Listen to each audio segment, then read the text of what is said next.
Er is sprake van grote krapte op de arbeidsmarkt. Het is nu al dreig om de eerste helpafdelings van ziekenhuizen goed draaien te laten. Naar de toekomst is het dan ook een logische vraag of je in Friesland fjouwer iepen houden kennen.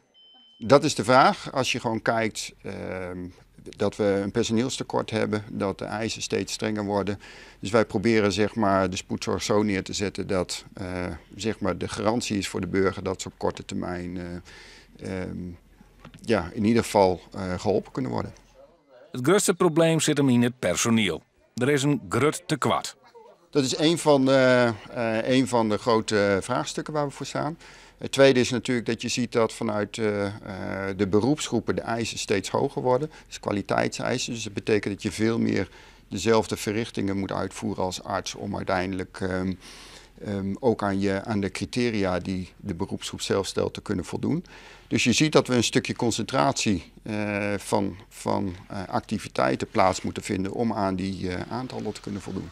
Maar dat het er in de toekomst minder binnen is nou al zo goed als wis. De blijven er wis 2, misschien 3 iepen.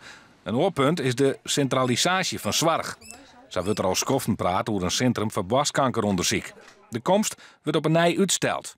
Ja, de noodzaak is er, dat ziet iedereen en daarom zijn we ook volop aan de slag om te kijken hoe we dat vorm kunnen geven. Wanneer ga je dan een deadline daarvoor? We lopen op dit moment procedure dat we ook aan de toezichthouders, dus de ACM heeft ook een aantal eisen. Daar zijn we volop mee aan de slag om die trajecten ook zeg maar, vanuit toezichtperspectief goed neer te zetten. En ergens in de loop 2019 denk ik dat we verder kunnen met zeg maar het echt neerzetten.